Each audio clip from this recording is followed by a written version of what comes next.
ಏನಿದು ಇಷ್ಟೊತ್ತಾದ್ರೆ ಇವ್ರು ಏನು ಮಾತಾಡಕತ್ತೇ ಇಲ್ಲ. ನಾನು ಹುಡುಗಿ, ನಾನು ಹೆಂಗೆ ಮೊದಲು ಮಾತು ಶುರು ಮಾಡಲಿ? ಇವ್ರು ಏನಾರ ಮಾತಾಡಿದ್ರೆ ನಾನು ಮಾತಾಡ್ಬೋದು. ಏನಕ್ಕೆ ಏನು ಮಾತಾಡೋಕೆ ರೆಡಿ ಇಲ್ಲಲ್ಲ? ನಾನು ಮಾತಾಡ್ಲಾ? ಹೌದು, ಹಿಂಗೆ ಇದ್ರೆ ಮಾತಾಡೋಕ್ಕಾಗಂಗಿಲ್ಲ. ಏನೋ ಒಂದು ಧೈರ್ಯ ಮಾಡಿ ಮಾತಾಡ್ತೇನೆ. ಅಯ್ಯೋ, ಧೈರ್ಯನ ಸಾಕಾಗತ್ತಿಲ್ಲಲ್ಲ. ಇರಲಿ, ಆಗಿದ್ದಾಗಲಿ ಮಾತಾಡೇ ಬಿಡ್ತೇನೆ. ರಮ್ಯಾ, ಹಬ್ಬ ಅಂತ ಇಂತೂ ಮಾತಾಡಿದ್ರಲ್ಲ. ಹಾಂ ಸುರೇಶ್. ಅದು ಏನಿಲ್ಲ. ನಿಮ್ಗೆ ನಾನಂದ್ರೆ ಇಷ್ಟನಾ? ಅಲ್ಲ, ನೀವು ಮಾತಾಡಿದ್ರೆ ನಾನು ಏನಾರ ಮಾತಾಡ್ಬೋದಪ್ಪ. ನೀವು ಹಿಂಗೆ ಹಾ ಹ್ಞೂ ಅಂಥೇಳಿ ಉತ್ತರ ಕೊಡಕತ್ರ ಮಾತು ಮುಂದುವರಿಯೋದಿಲ್ಲ. ಅದು ಏನಿಲ್ಲ, ಒಂದು ಸ್ವಲ್ಪ ಹೆಂಗಂದ್ರೆ ಏನು ಮಾತಾಡ್ಬೇಕನ್ನೋದು ಗೊತ್ತಾಗತ್ತಿಲ್ಲ ನನಗೆ. ಅಲ್ಲ, ಮುಂಚೆ ಒಳ್ಳೆ ಅರಳು ಹೋದಂಗೆ ಮಾತಾಡ್ತಿದ್ರಿ, ಈಗ ಯಾಕೆ ಮಾತಾಡೋಕೆ ಬಾಯ ತೆಗೆಕತ್ತಿಲ್ಲಪ್ಪ? ಮುಂಚೆ ಆವಾಗ ನಿಮ್ಮ ಜೊತೆ ಮಾತಾಡೋ ಈ ರಿಲೇಷನ್ಶಿಪ್ ಬೇರೆ ಇತ್ತು. ಆದರೆ ಈಗ ನೀವು ಮುಂದೆ ನನ್ನ ಗಂಡ ಆಗೋರು ಅಂತ ಅನ್ಕೊಂಡ್ಮೇಲಿಂದ ಅಂತೂ ಸ್ವಲ್ಪ ಭಯ ಆಗಕತ್ತೈತಿ. ಭಯ? ಭಯ ಪಡಕ್ಕೆ ನಾನೇನು ಹುಡಿನ ಸಿಂಹನ? ಹಂಗಲ್ಲ, ಅದು ಏನೂ ಇಲ್ಲ. ನೀವೇನು ಭಯ ಪಡೋ ಅವಶ್ಯಕತೆ ಇಲ್ಲ. ನಾಚ್ಕೊಳಕ್ಕೆ ಹೋಗ್ಬೇಡ್ರಿ. ನನಗೆ ಹೇಳಿ ನೀವು ಯಾವಾಗಲೂ ನಾಚ್ಕೊತಾನೆ ಇರ್ತೀರಲ್ಲ. ಹೌದು, ಸ್ಟಾರ್ಟಿಂಗು ಹಂಗೆ ಆಯ್ತು. ಇವಾಗೇನಿಲ್ಲಪ್ಪ, ನನಗೆ ಕರೆಕ್ಟ್ ಅದೇನಿ. ಈಗ ನೀವು ಮುಕ್ತವಾಗಿ ಮಾತಾಡಿದ್ರೆ ನಾನು ಸ್ವಲ್ಪ ನಿಮ್ಮ ಹತ್ರ ಮಾತಾಡ್ಬೋದು. ಸರಿ ಆಯ್ತು, ಹೇಳ್ರಿ. ಅದು ಏನಿಲ್ಲ, ಈಗ ಆಲ್ರೆಡಿ ಎಲ್ಲರ ಕಡೆಯಿಂದನೂ ನನಗೆ ವಿಷಯ ಗೊತ್ತಾಗೈತಿ. ಆದರೂ ಒಂದ್ಸಲ ನನ್ನ ಕನ್ಫರ್ಮೇಷನಿಗೆ ಅಂತ ಹೇಳಿ ಕೇಳಾಕತ್ತೀನಿ. ತಪ್ಪು ತಿಳ್ಕೊಬೇಡ್ರಿ. ನಿಮ್ಗೆ ನಿಜವಾಗ್ಲೂ ನನ್ನನ್ನು ಮದುವೆ ಆಗಕ್ಕೆ ಇಷ್ಟ ಆಯಿತು, ಅಥವಾ ಯಾರ ಫೋರ್ಸ್ಫುಲಿ ನಿಮ್ಗೆ ನನ್ನನ್ನು ಮದುವೆ ಮಾಡ್ಸಕತ್ತಾರೋ? ಇಲ್ಲ, ಅದು ನಂಗೆ ನಿಜವಾಗ್ಲೂ ನಿಮ್ಮ ಮೇಲೆ ಮನಸ್ಸಾಗೈತಿ. ಅವ್ರು ಯಾರು ಫೋರ್ಸ್ಫುಲಿ ಮಾಡಕತ್ತಾರಂತ ಹೇಳಿ ನಾನು ಮಾಡ್ಕೊಳತ್ತಿಲ್ಲ. ನನ್ನ ಮನಸ್ಸೊಳಗಡೆ ನೀವೇ ಇದ್ರಿ, ಹಾಗಾಗಿ ನಾವು ಅಂತ ಒಪ್ಕೊಂಡ್ಬಿಟ್ಟೆ. ಏನು? ನಿನ್ನ ಮನಸ್ಸೊಳಗಡೆ ನಾನಿದ್ನ? ಅದು ಏನಂದ್ರೆ ಅವಾಗ ನಿಮ್ಮ ಮನೆಗೆ ಬರ್ತಿದ್ನಲ್ಲ ನಾನು, ಆವಾಗ ನಿಮ್ಮ ಜೊತೆ ಮಾತಾಡಬೇಕು, ನಿಮ್ಮ ಜೊತೆಗೆ ಇರಬೇಕು ಅಂತೇಳಿ ಏನೇನೋ ಅನ್ಸೋದು. ಆದ್ರೆ ಅದು ಏನು ಅಂತೇಳಿ ನನಗೂ ಗೊತ್ತಾಗ್ತಿರ್ಲಿಲ್ಲ. ನಾನು ಪಡಿ ನಾನು ಸುಮ್ಮನೆ ಇರ್ತಿದ್ದೆ. ಒಂದ್ಸಲ ಅಕ್ಕ ಮತ್ತು ಭಾವ ಬಂದು ಮದುವೆ ಮ್ಯಾಟ್ರ್ ತೆಗೆದ್ರೆ ನಮ್ಮ ಮನೆಯೊಳಗೆ. ಅವಾಗ ನನಗೆ ಒಂಥರ ಹೆದರಿಕೆ ಅನ್ನಿಸ್ತು. ಅವಾಗ ನನ್ನ ಮನಸ್ಸೊಳಗಡೆ ನೀವು ಅದಿರೋ ಅಥವಾ ಅದು ಕ್ರಶ್ ಅನ್ನೋದು ಗೊತ್ತಾಗಿರಲಿಲ್ಲ. ಹಾಗಾಗಿ ನಾನು ಸುಮ್ಮನೆ ಇದ್ದೆ. ಮತ್ತು ಮೊನ್ನೆ ನಿಮ್ಮ ಮನೆಗೆ ಬಂದಾಗ ಅಲ್ಲೇ ಅಮ್ಮ ನಿಮ್ಗೆ ಮದುವೆ ಮ್ಯಾಟ್ರ್ ತೆಗೆದ್ರಲ್ಲ, ಅವಾಗ ನನಗೆ ಮನಸ್ಸೊಳಗಡೆ ಒಂಥರ ಅಸಮಾಧಾನ ಅನ್ನಿಸ್ತು, ಬೇಜಾರು ಅನ್ನಿಸ್ತು. ಅಯ್ಯೋ, ಇವರು ಬೇರೆ ಹುಡುಗಿ ನೋಡ್ಬಿಟ್ಟಾರ, ನಾನು ಯಾಕೆ ಇಲ್ಲಿ ಬಂದು ಅಂತೇಳಿ. ಆವಾಗ ನನಗೆ ಕನ್ಫರ್ಮ್ ಆಗಿದ್ದ ನನಗೆ ನಿಮ್ಮ ಮೇಲೆ ಮನಸ್ಸಾಗೈತಿ ಅಂತ ಹೇಳಿ. ಏನು, ನೀವು ನನ್ನನ್ನು ಇಷ್ಟಪಡ್ತಿದ್ರಾ? ಆಮೇಲೆ ನನ್ನ ಹತ್ರನೂ ಇರೋದು ಅದೇ ಪ್ರಶ್ನೆ, ನಿಮಗೂ ನಾನಂದ್ರೆ ಇಷ್ಟನಾ ಅಥವಾ ಯಾರ ನಿಮ್ಗೆ ಫೋರ್ಸ್ ಮಾಡಿ ಒಪ್ಸಕತ್ತಾರೋ ಅಂತ. ನಿಜ ಹೇಳಬೇಕು ಅಂದ್ರೆ ರಮ್ಯಾ, ನನ್ನ ಮನಸ್ಸೊಳಗಡೆ ಇಂಥ ಹುಡುಗಿನೇ ಇರಬೇಕು, ಅಂಥ ಹುಡುಗಿನ ಬರಬೇಕು ಅಂತ ಹೇಳಿ ಯಾವುದೇ ರೀತಿ ಕಲ್ಪನೆಗಳು ಇರಲಿಲ್ಲ. ನೀವು ಹೇಳ್ದಂಗೆ ನನ್ನ ಮನಸ್ಸೊಳಗಡೆನೂ ಸ್ಟಾರ್ಟಿಂಗ್ ನೀವು ಮನೆ ಮಾಡಿದ್ರಿ ಅಂದ್ರೆ ಅದು ನನಗೆ ಗೊತ್ತಾಗಿರಲಿಲ್ಲ. ಯಾವಾಗ ಮನೆ ಒಳಗಡೆ ಮದುವೆ ವಿಷಯ ಎಲ್ಲ ಮಾತಾಡಕತ್ರಲ್ಲ, ಮುಂಚೆ ಮಾತಾಡಿದಾಗ ಏನೂ ಅನಿಸ್ತಿರ್ಲಿಲ್ಲ. ಆದ್ರೆ ಈಗೀಗ ಒಂಥರ ಏನೋ ತಳಮಳ ಅನ್ಸಕ್ಕೆ ಶುರು ಆಗ್ತಿತ್ತು. ಅದ್ರ ಬೇರೆ ಅಮ್ಮ ಯಾವುದೋ ಹುಡುಗಿ ನೋಡೇನಿ ಅಂದ್ಬಿಟ್ರಲ್ಲ, ನನಗಂತೂ ಒಂಥರ ಭೂಮಿನ ಕುಸ್ತಂಗೆ ಆಗ್ಬಿಡ್ತು. ಅವಾಗೂ ನನಗೆ ಏನಂತ ಹೇಳಿ ಗೊತ್ತಾಗತ್ತಿದ್ದಿಲ್ಲ. ಯಾವಾಗ ನಿಮಗೆ ಕೇಳಿ ನನ್ನನ್ನು ಮದುವೆ ಮಾಡ್ಕೊಳಕ್ಕೆ ಒಪ್ಪಿಗೆ ಐತಿ ಅಂತ ಅಂದ್ರಲ್ಲ, ಅವಾಗ ನನಗದು ಒಂದು ಸ್ವಲ್ಪ ಸಮಾಧಾನ ಅಂತ ಅನಿಸ್ತು.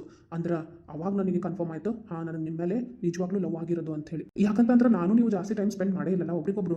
ಹಿಂಗೆ ಬರ್ತಿದ್ರಿ, ಹಿಂಗೆ ಹೋಗ್ತಿದ್ರಿ, ಏನೋ ಒಂಥರ ನೀವು ಬಂದ್ರೆ ಭಾಳ ಸಮಾಧಾನ, ಖುಷಿ ಅಂತ ಅನ್ಸೋದು. ನನಗೂ ಹಂಗೆ ಅನ್ಸೋದು. ಆದ್ರೆ ಅದ ಲವ್ ಅಂತ ನಾನು ಅನ್ಕೊಂಡಿರ್ಲಿಲ್ಲ.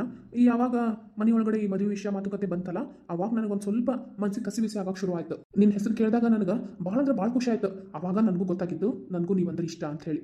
ಏನು ವಿಚಿತ್ರ ಅಲ್ಲ, ನಮ್ಮಿಬ್ರು ಮನಸ್ಸೊಳಗಡೆನೂ ನಾವಿದ್ವಿ. ಅಂದ್ರೆ ನಿಮ್ಮ ಮನಸ್ಸಿನಾಗ ನಾನು, ನನ್ನ ಮನಸ್ಸಿನಾಗ ನೀವು. ಆದ್ರೆ ಒಬ್ರಿಗೊಬ್ರಿಗೂ ಹೇಳ್ಕೋಬೇಕಂತ ಯಾವತ್ತೂ ಅನಿಸ್ಲಿಲ್ಲ. ನಾವು ಈ ರೀತಿ ಒಬ್ರಿಗೊಬ್ರು ಪ್ರೀತಿ ಮಾಡಕತ್ತೇವಂತನೂ ನಮ್ಗೆ ಅನಿಸ್ಲಿಲ್ಲ. ಆದ್ರೆ ನಮ್ಮ ಮನಸ್ಸನ್ನ ದೊಡ್ಡವರು ಒಳ್ಳೆ ಅರ್ಥ ಮಾಡ್ಕೊಂಡವ್ರ ಮತ್ತೆ ಅವರ ಕೂಡಿಸ್ಬಿಟ್ರು. ಇದು ನನಗೆ ಲವ್ ಮ್ಯಾರೇಜ್ ಅಂತ ಅನ್ಸೋದ್ಕಿಂತ ಅರೇಂಜ್ ಮ್ಯಾರೇಜ್ ಅಂತ ಅನಿಸ್ತೈತಿ. ಹೌದು, ಆದ್ರೆ ನಮ್ಮ ಮನಸ್ಸಿಗೆ ಒಬ್ಬದವ್ರನ್ನ ಅವ್ರು ಅರೇಂಜ್ ಮಾಡ್ಯಾರ ಅಷ್ಟೇ. ಹೌದು ರಮ್ಯಾ, ಮುಂದೆ ಏನು ಮಾಡ್ಬೇಕಂತ ಮಾಡಿದಿ? ಏನಿಲ್ಲ, ನಿಮ್ಗೆ ಗೊತ್ತಿರೋ ಪ್ರಕಾರ ನನ್ನ ಕೆಲಸ ಏನು, ನಾ ಏನು ಮಾಡ್ತೀನಿ, ನಾವು ಯಾವ ರೀತಿ ಏನು ವರ್ಕ್ ಮಾಡಕತ್ತೀವಿ ಎಲ್ಲ ನಿಮ್ಗೆ ಗೊತ್ತೈತಿ. ಆಮೇಲೆ ನಾವಿಬ್ರು ಸೇರಿ ಒಂದು ಚಾರಿಟಿ ತೆಗ್ದೇವಿ, ಇದೆಲ್ಲ ನಿಮ್ಗೆ ಗೊತ್ತಿದ್ದ ಐತಿ. ಸೊ ನೀವು ಇದನ್ನ ಮುಂದುವರ್ಸ್ಕೊಂಡು ಹೋಗ್ಬೇಕಂತ ಅನ್ಕೊಂಡಿರಲ್ಲ?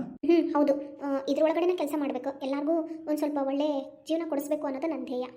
ನನಗೂ ಅದೇ ಇರೋದು. ನಾವಿಬ್ರು ಸೇರಿದ್ರೆ ಒಂದು ಒಳ್ಳೆ ಕಾರ್ಯಗಳನ್ನ ಮಾಡ್ಬೋದು ಅಂತ ಹೇಳಿ ನನಗೂ ಅನಿಸ್ತೈತಿ. ಇದಕ್ಕೆ ನಿಮ್ಮ ಒಪ್ಪಿಗೆ ಇದ್ರಷ್ಟೇ ಸಾಕು ನನಗೆ. ನನ್ನ ಸಹಕಾರ ಯಾವಾಗಲೂ ನಿಮಗೆ ಇರ್ತೈತಿ. ಯಾವಾಗಲೂ ಇಟ್ಟು ಹೆಜ್ಜಿನ ಹಿಂದಿಡಕ್ಕೆ ಹೋಗ್ಬೇಡ್ರಿ. ಥ್ಯಾಂಕ್ಸ್ ರಮ್ಯಾ.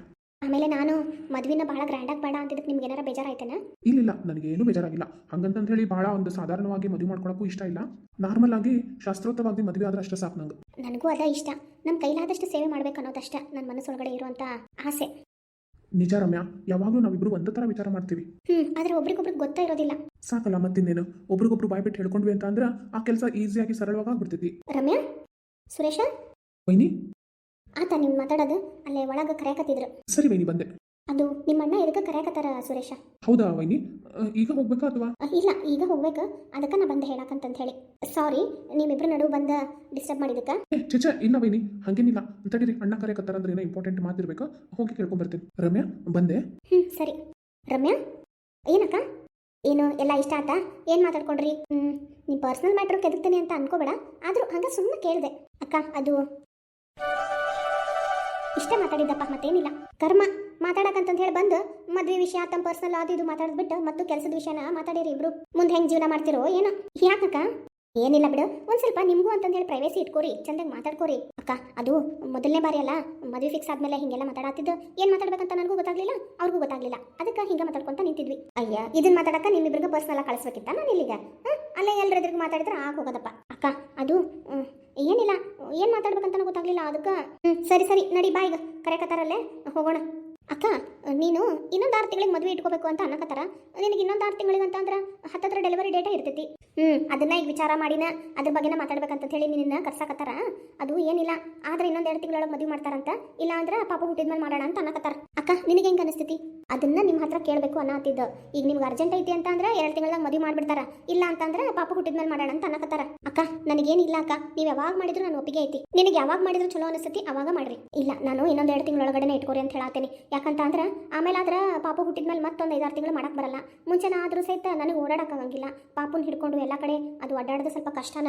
ಅಂದ್ರೆ ಅದು ಪಾಪು ಅಂದ್ರೆ ಮೊದಲ ಸೂಕ್ಷ್ಮ ಇರ್ತಾವಲ್ಲ, ಎಲ್ಲ ಕಡೆ ಓಡಾಡಕ್ಕಾಗಂಗಿಲ್ಲ. ಹಾಗಾಗಿ ಮತ್ತೆ ಆಮೇಲೆ ಆ ಪಾಪುಗೆ ಏನಾರ ಹೆಚ್ಚು ಕಮ್ಮಿ ಆದ್ರೆ ಏನು ಮಾಡ್ಬೇಕು ಅಂದ್ರೆ ಅಕ್ಕ, ಮದ್ವೆ ಇನ್ನೊಂದು 2 ತಿಂಗಳೊಳಗೆ ಇಟ್ಕೊಳ್ಳೋಣ ಅಂತಿದ್ದಿ. ಇನ್ನೊಂದು 2 ತಿಂಗಳೊಳಗೆ ನಿನ್ನ ಮದುವೆ ಆಗ್ಬಿಡ್ತು ಅಂತಂದ್ರೆ ನೀನು ಅಲ್ಲೇ ಮನೆಗೆ ಬಂದ್ಬಿಡ್ತಿದ್ದಿ. ಅಂದ್ರೆ ಅಲ್ಲಿ ಮನೆ ಒಳಗಡೆ ಅಮ್ಮಗ ಎಲ್ಲರಿಗೂ ನೋಡ್ಕೊಳಕ್ಕೆ ನೀನು ಇರ್ತಿದ್ದಿ. ಒಂದು ವೇಳೆ ನಾನು ಇಲ್ಲಿ ಡೆಲಿವರಿಗೆ ಬಂದರೂ ಏನು ತ್ರಾಸ ಆಗಂಗಿಲ್ಲ. ಆಮೇಲೆ ಮತ್ತೆ ನಾನು ಬರ್ತೇನಲ್ಲ, ನಿನ್ನ ಬಿಸ್ನೆಸ್ಸು ಇಲ್ಲಿ ಮನಿ ಎಲ್ಲ ನೀನು ನೋಡ್ಕೋಬೋದು ಅವಾಗ. ಅಕ್ಕ ನೀ ಹೆಂಗೆ ಹೇಳ್ತಿ ಹಂಗೆ. ಸರಿ ಸರಿ ಬಾ, ಹೊರಗೆ ಬಾ. ನಡಿ ಅಕ್ಕ ಬಂದೆ. ಅಳಿಯಂದ್ರ ಏನ್ ಡಿಸೈಡ್ ಮಾಡಿದ್ರಿ? ಏನಿಲ್ರಿ ಮಾವರ, ಅದ ಕೇಳೋಣ ತಡ್ರಿ. ಸುರೇಶ ಏನ್ ಡಿಸೈಡ್ ಮಾಡ್ದಪ್ಪ? ನೀವ್ ಹೆಂಗಂತೀರಿ ಹಂಗಾರಿ ಮಾವ. ಅಪ್ಪ ಅದು ನಾನು ರಮ್ಯಾ ಹತ್ರ ಮಾತಾಡಿದೆ ರೀ. ರಮ್ಯಾನು ಹಂಗ ಅನ್ನತಾಳ, ಸುಮ್ಮನೆ ಇನ್ನೊಂದು 2 ತಿಂಗಳಾಗ ಮದುವೆ ಇಟ್ಕೊಂಡ್ಬಿಟ್ರ ನಡೀತದಲ್ಲ. ಸರಿ ಸುರೇಶ ನೀ ಹೆಂಗಂತಿಪ್ಪ? ಸರಿ ಅಣ್ಣ. ಸರಿ ರೀ ಮಾವ, ಹಂಗಾರೆ ಇನ್ನೊಂದು 2 ತಿಂಗಳೊಳಗಡೆ ಮದುವೆ ಮಾಡಿ ಮುಗಿಸ್ಬಿಡೋಣ ಅಂತ. ಅವಾಗ ಹಿಂದಿನ ದಿವಸನ ನಿಶ್ಚಿತಾರ್ಥ ಮಾಡೋಣ.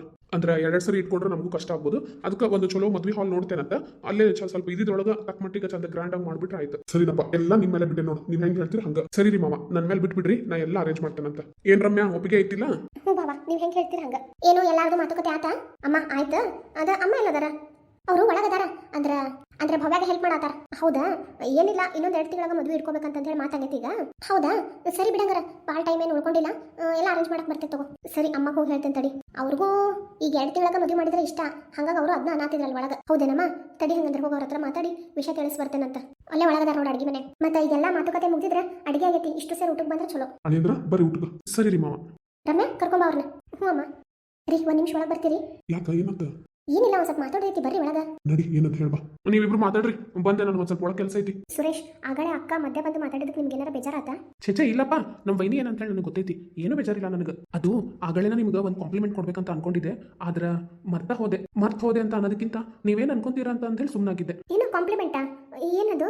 ಏನಿಲ್ಲ, ನೀವು ಹಾಕೊಂಡಿದ್ದಂತ ಡ್ರೆಸ್ ಭಾಳ ಚೆನ್ನಾಗೈತಿ. ಇದು ಆಕ್ಚುಲಿ ಡ್ರೆಸ್ ಅಲ್ಲ, ಮೊನ್ನೆ ನಮ್ಮಪ್ಪ ಒಂದು ಸೀರೆ ತಂದು ಕೊಟ್ಟಿದ್ರು, ಅದ ಸಾರಿ. ಏನು ಸಾರಿನಾ ಇದು? ಗಾತ್ರ ತರ ಅನಿಸ್ತಾ ಐತಿ. ಇಲ್ಲ ಇದು ಸಾರಿನ ನಾನು ಹಿಂಗ ಗಾರ ತರ ಉಟ್ಕೊಂಡೇನಿ. ಇದು 2 ಸಾರಿ ಇದು. ಅಂದ್ರೆ ಒಂದು ಸಾರಿ ತಂದು ಕೊಟ್ಟಿದ್ರು, ಭಾಳ ದಪ್ಪಿತ್ತದ.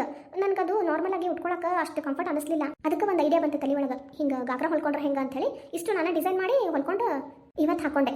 ಆಮೇಲೆ ನಮ್ಮಮ್ಮಂದು ಇನ್ನೊಂದು ಸಾರಿ ಇತ್ತು, ಅದು ನನಗೆ ಭಾಳ ಅಂದ್ರೆ ಭಾಳ ಇಷ್ಟ ಆಗಿತ್ತು, ಹಾಗಾಗಿ ಇದಕ್ಕೆ ಯೂಸ್ ಮಾಡ್ಕೊಂಡೆ. ವಾವ್, ನಿಮ್ಮ ಕಲೆಗೆ ಹ್ಯಾಟ್ಸ್ ಆಫ್, ಭಾಳ ಅಂದ್ರೆ ಭಾಳ ಚಂದ ಆಗೈತಿ ನಿಜವಾಗ್ಲೂ. ಈ ರೀತಿ ಎಲ್ಲ ನೀವು ಮಾಡಿ ಡ್ರೆಸ್ಸಸ್ ಎಲ್ಲ ರೆಡಿ ಮಾಡಿ ಒಂದು ಶೋರೂಮ್ ಓಪನ್ ಮಾಡಿ ಅಲ್ಲೇ ಎಲ್ಲರಿಗೂ ಕೊಟ್ರೆ ಆರಾಮ್, ಅದರಿಂದಾನು ಚೆನ್ನಾಗಿ ವ್ಯಾಪಾರ ಆಗ್ತೈತೆ ನೋಡ್ರಿ. ಇಲ್ಲ ನನಗೂ ಮನೆ ಒಳಗಡೆ ಎಲ್ಲ ಹೇಳಿದ್ರು, ಆದ್ರೆ ಶೋರೂಮ್ ಮಾಡಿದ್ರೆ ಬಡಬಗ್ರಿಗೆ ಹೆಂಗೆ ಹೆಲ್ಪ್ ಆಗ್ತೈತಿ? ಅಯ್ಯೋ ರಮ್ಯಾ, ಶೋರೂಮ್ ಮಾಡಿದ್ರಿಂದ ಬಡಬಗ್ರಿಗೆ ಹೆಲ್ಪ್ ಆಗೋದಿಲ್ಲ ಅಂತ ನೀ ಹೆಂಗೆ ಅನ್ಕೊಂಡಿದ್ದಿ? ಇಲ್ಲ, ಅವ್ರು ಹೆಂಗೆ ಬರ್ತಾರೆ ಹೇಳ್ರಿ ಶಾಪಿಂಗಿಗೆ? ಅವ್ರಿಗೆ ಕೈಗೆಟ್ಕೋ ಬೆಲೆ ಒಳಗೆ ಇರಂಗಿಲ್ಲಲ್ಲ. ಹಂಗೆ ಥಿಂಕ್ ಮಾಡ್ತಿದ್ದಿ? ಅಲ್ಲಿ ಲಾಭ ಭಾಳ ಇರ್ತೈತಿ. ಲಾಭ ಜಾಸ್ತಿ ಬಂದ್ರೆ ನಿಂದು ಒಂದು 10% ನೀನು ಅದು ಚಾರಿಟಿ ಕಾಂಟ್ರಿಬ್ಯೂಟ್ ಮಾಡ್ತಿಲ್ಲ, ಅದ್ರೊಳಗೆ ಇನ್ಕ್ರೀಸ್ ಆಗಂಗಿಲ್ಲ. ಹೌದಲ್ಲ ಸುರೇಶ್, ಇದು ನನ್ನ ತಲೆ ಒಳಗೆ ಬಂದಿದ್ದೇ ಇಲ್ಲ. ಅದಕ್ಕೆ ಹೇಳೋದು, ನಮ್ಮಿಬ್ರದ್ದು ಮೈಂಡ್ ಸೇರಿದ್ರೆ ಮಾಸ್ಟರ್ ಮೈಂಡ್ ಆಗ್ತೈತಿ ಅಂತ. ವಾವ್, ನಿಮ್ಮ ಐಡಿಯಾ ಸೂಪರ್ ಆಗೈತಿ ಸುರೇಶ್, ಹಂಗ ಮಾಡೋಣ ಇರ್ರಿ. ಏನಿಬ್ರು ಏನ್ ಡಿಸ್ಕಸ್ ಮಾಡತ್ತೀರಿ? ಅಣ್ಣ ಅದು ಈ ರೀತಿ ಪ್ಲಾನ್ ಬಂದೈತಿ ನನಗ ರಮ್ಯಾಗ. ಏನು ನಿಮ್ಮಿಬ್ರಿಗೂ ಮದುವೆ ಮಾತು ನಡೆಯಕತ್ತೈತಿ ಇಲ್ಲಿ? ಏನು ಬರೀ ನೀವು ಬಿಸ್ನೆಸ್ ಅದು ಇದು ಅಂತ ಹೇಳಿ ಬರೀ ಅದ್ರ ಬಗ್ಗೆ ಪ್ಲಾನ್ ಮಾಡ್ಕೊಂತ ನಿಂತಿರಲ್ಲ, ಒಂದ್ ಸ್ವಲ್ಪ ನಿಮ್ಮ ಫ್ಯೂಚರ್ ಬಗ್ಗೆ ಪ್ಲಾನ್ ಮಾಡ್ರಿ. ಅಣ್ಣ ಅದ್ರ ಬಗ್ಗೆನೂ ಪ್ಲಾನ್ ಮಾಡ್ತೇವಿ, ಆದ್ರೆ ಈಗ ಸದ್ಯಕ್ಕೆ ಹಿಂಗ ಇವ್ರದ್ದು ಡ್ರೆಸ್ ನೋಡಿದ್ನಲ್ಲ, ಅದಕ್ಕೆ ಅವ್ರು ಹಂಗೆ ಹೇಳಿದ್ರೆ ನಂಗೆ ಐಡಿಯಾ ಬಂತು. ಕೆಲವೊಂದ್ಸರಿ ಹಿಂಗಿದ್ದಾಗ ಕೆಲವೊಂದು ಐಡಿಯಾಸ್ ಭಾಳ ಚೆನ್ನಾಗಿ ವರ್ಕೌಟ್ ಆಗೋದು. ಸರಿ ಬಿಡ್ರಪ್ಪ, ನೀವಿಬ್ರು ಏನೋ ಮಾಡಕತ್ತೀರಿ, ಏನ್ ಮಾಡ್ತೀರಾ ಮಾಡ್ಕೋರಿ. ಮುಂದಿನ ಲೈಫ್ನ ಕಮರ್ಷಿಯಲ್ ಆಗಿ ನೋಡ್ಕೊಂತಿರೋ ಅಥವಾ ಪ್ರೀತಿಯಿಂದ ನೋಡ್ಕೊಂತಿರೋ ನಿಮಗೆ ಬಿಟ್ಟಿದ್ದು. ಆದ್ರೆ ಮಾತ್ರ ಸುರೇಶ ರಮ್ಯಾ ಒಂದ್ ಮಾತು ಹೇಳ್ತೀನಿ ಕೇಳ್ರಿಲೆ. ಏನ್ ಭಾವ? ಏನಣ್ಣ? ಏನಿಲ್ಲ, ನಿಮ್ದು ಪರ್ಸನಲ್ ಲೈಫ್ ಆಯ್ತು ಬಿಸ್ನೆಸ್ ಲೈಫ್ ಆಯ್ತು ಒಂದಕ್ಕೊಂದು ಮಿಂಗಲ್ ಆಗಬಾರ್ದು. ಅದಕ್ಕೆ ಸಪ್ರೇಟ್ ಟೈಮ್ ಕೊಡಬೇಕು, ಇದಕ್ಕೆ ಸಪ್ರೇಟ್ ಟೈಮ್ ಕೊಡಬೇಕು. ಬಿಸ್ನೆಸ್ ಲೈನ್ ಏನೈತಲ್ಲ ಅದು ಬೇರೆ, ಆದ್ರೆ ಮಾತ್ರ ಪರ್ಸನಲ್ ಒಳಗೆ ಯಾವತ್ತೂ ಇಂಟರ್ಫಿಯರ್ ಮಾಡಕ್ ಕೊಡಬೇಡ್ರಿ. ಅದಕ್ಕೂ ಒಂದು ಸ್ವಲ್ಪ ಜಾಗ ಇರಬೇಕು ನಿಮ್ಮ ಲೈಫ್ ಒಳಗೆ. ನಿಮ್ಮ ಪರ್ಸನಲ್ ಲೈಫ್ನ ಚೆನ್ನಾಗಿ ಇಟ್ಕೊಂಡ್ರೆ ನಿಮ್ದು ಬಿಸ್ನೆಸ್ ಮೈಂಡು ಬಿಸ್ನೆಸ್ ಲೈಫು ಎಲ್ಲ ಚೆನ್ನಾಗಿರ್ತೈತಿ. ಯಾವುದೇ ಕಾರಣಕ್ಕೂ ಬರೀ ಬಿಸ್ನೆಸ್ ಅಂತಂದೇಳಿ ಹೋಗಿ ನಿಮ್ಮ ಲೈಫ್ನ ಹಾಳು ಮಾಡ್ಕೋಬೇಡ್ರಿ. ಹಂಗಂತಂದೇಳಿ ಬರೀ ನಿಮ್ಮ ಪರ್ಸನಲ್ ಅಂತಂದೇಳಿ ನೋಡ್ಕೊಂಡು ಬಿಸ್ನೆಸ್ನು ಹಾಳು ಮಾಡ್ಕೋಬೇಡ್ರಿ. ಎರಡನ್ನೂ ಸರಿ ತೂಗಿಸ್ಕೊಂಡು ಹೋಗ್ಬೇಕು. ಸರಿ ಬಾವ, ನೀವು ಹೇಳಾತಿದ್ ನಿಜ. ಹೌದಣ್ಣ, ನೀನು ಅನ್ನತ್ತಿದ್ ನಿಜಾನ ಐತಿ. ನಾವು ಹಂಗ ಮಾಡ್ತೇವೆ. ಸರಿ, ಈಗ ಮನ್ಯಾಗಿದ್ದಾಗೆಲ್ಲ ಅದ್ರ ಬಗ್ಗೆ ಭಾಳ ಯೋಚನೆ ಮಾಡಬೇಡ್ರಿ. ನೋಡೋಣ ಅದ್ರ ಪಾಡಿಗೆ ಅದ್ರ ರನ್ ಆಗ್ತಿರ್ತೈತಿ. ಈಗ ಸದ್ಯಕ್ಕೆ ನಿಮ್ದು ಮದ್ವೆ ಕಡೆ ಲಕ್ಷ್ಯ ಕೊಡ್ರಿ. ಸರಿ ಅಣ್ಣ, ನನಗೂ ಗೊತ್ತಾಗ್ತೈತಿ.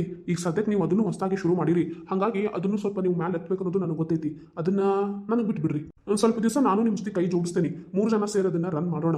ಆಮೇಲೆ ನಿಮ್ಮ ಪಾಡಿಗೆ ನೀವು ಏನಾರ ಮಾಡಿರೋದನ್ನ ಸ್ವಲ್ಪ ನಾನು ಅದನ್ನ ಇಂಪ್ರೂವ್ ಮಾಡ್ಕೊಡ್ತೀನಿ. ಅಂದ್ರೆ ನಿಮ್ಮ ಸಹಕಾರನೂ ಬೇಕು. ನೀವು ಚಂದ ಕೆಲಸ ಮಾಡ್ಬೇಕಲ್ಲೇ. ಯಾವುದೇ ಕಾರಣಕ್ಕೂ ಎರಡನ್ನೂ ಮಿಂಗಲ್ ಮಾಡ್ಕೊಳಕ್ ಹೋಗ್ಬೇಡ್ರಿ. ಸರಿ ಅಣ್ಣ, ನಡೀರಿ ಊಟಕ್ಕೆ ಹೋಗೋಣ. ಮಧು ಕರೆಕತ್ತಾಳ. ಸರಿ ಅಣ್ಣ, ನಾ ಬಂದೆ. ರಮ್ಯಾ, ಜಲ್ದಿ ಬಾ. ಸರಿ ಬಾವ, ಒಂದು 5 ನಿಮಿಷ ನಾನು ಸ್ವಲ್ಪ ಡ್ರೆಸ್ ಚೇಂಜ್ ಮಾಡಿ ಬಂದ್ಬಿಡ್ತೀನಿ. ಇದ್ರ ಒಳಗಡೆ ನನಗೆ ಊಟಕ್ಕೆ ನೀಡಾಕೋದು ಕಂಫರ್ಟ್ ಆಗಲ್ಲ. ಸರಿ ರಮ್ಯಾ, ನಿನಗೆ ಹೆಂಗೆ ಅನಿಸುತ್ತೆ ಹಂಗೆ ಮಾಡು. ನಾ ಹೋಗಿರ್ತೇನೆ ಒಳಗೆ, ಜಲ್ದಿ ಬರ್ರಿ. ಸುರೇಶ್, ಒಂದು 2 ನಿಮಿಷ ಬಂದೆ. ಸರಿ ರಮ್ಯಾ, ನಾ ಒಳಗೆ ಹೋಗಿರ್ತೇನೆ ಬಾನಿ.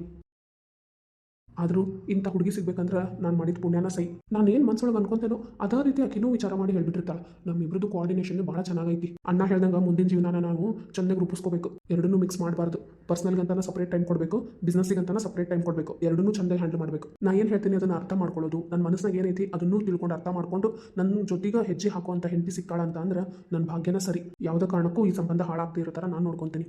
ರಮ್ಯಾ, ಬಂದು. ಹಾಂ ಸುರೇಶ್, ಬನ್ನಿ ಊಟಕ್ಕೆ ಹೋಗೋಣ. ಅದು ರಮ್ಯಾ, ನಾನೊಂದು ಮಾತು ಹೇಳ್ಬೇಕಿತ್ತು ನಿನಗೆ. ಏನು ಸುರೇಶ್ ಅದು? ರಮ್ಯಾ, ನನ್ನ ಕೊನೆ ಉಸಿರಿರೋವರೆಗೂ ನಿನಗೆ ನಾನು ಜೊತೆಯಾಗಿನೇ ಇರ್ತೀನಿ. ನೀನ ನನ್ನ ಜೀವ, ನೀನ ನನ್ನ ಉಸಿರು. ನಿನ್ನ ಕಣ್ಣೊಳಗಡೆ ಯಾವುದೇ ಕಾರಣಕ್ಕೂ ಯಾವತ್ತೂ ಕಣ್ಣೀರು ಬರದೇ ಇರೋ ಥರ ನೋಡ್ಕೊತೀನಿ. ಕಣ್ಣೀರು ಬರದೇ ಇರೋ ಥರ ನೋಡ್ಕೊತೀನಿ ಅಂತ ಹೇಳೋದು ಅತಿಶಕ್ತಿ ಆಗ್ಬೋದು, ಆದರೆ ಆ ಕಣ್ಣೀರಿಗೆ ಕಾರಣ ನಾನಂತರೂ ಆಗಿರೋದಿಲ್ಲ. ಥ್ಯಾಂಕ್ಸ್ ಸುರೇಶ್, ನೀವು ನನ್ನ ಇಷ್ಟ ಅರ್ಥ ಮಾಡ್ಕೊಂಡಿರಲ್ಲ. ಹೌದು ರಮ್ಯಾ, ನೀನು ಮಾಡೋ ಪ್ರತಿಯೊಂದು ಕೆಲಸಕ್ಕೂ ನಾನು ಸಪೋರ್ಟ್ ಮಾಡ್ತೀನಿ. ನಿನ್ಗೆ ಯಾವುದೇ ರೀತಿ ರಿಸ್ಟ್ರಿಕ್ಷನ್ಸ್ ಹಾಕೋದಿಲ್ಲ. ನಾನು ನೀವು ಕೊಟ್ಟಂಥ ಫ್ರೀಡಮ್ನ ಮಿಸ್ಯೂಸ್ ಮಾಡ್ಕೊಳ್ಳೋದಿಲ್ಲ. ಕೊನೆವರೆಗೂ ನಾನು ನಿಮ್ಮ ಹೆಂಡತಿಯಾಗಿ ಚಂದಾಗಿ ನಿಮ್ಮ ಉಸಿರಾಗಿ ನೀವು ಹೆಂಗೆ ಹೇಳ್ತೀರಿ ಹಂಗೆ ಕೇಳ್ಕೊಂಡು ಚಂದಾಗಿ ಜೀವನ ಮಾಡ್ಕೊಂಡು ನಿಮ್ಮ ಜೊತೆಗಿರ್ತೀನಿ. ಯಾವತ್ತಿದ್ರೂ ನನ್ನ ಸಹಕಾರ ನಿಮ್ಗೆ ಇದ್ದೇ ಇರ್ತೈತಿ. ಥ್ಯಾಂಕ್ಸ್ ರಮ್ಯಾ.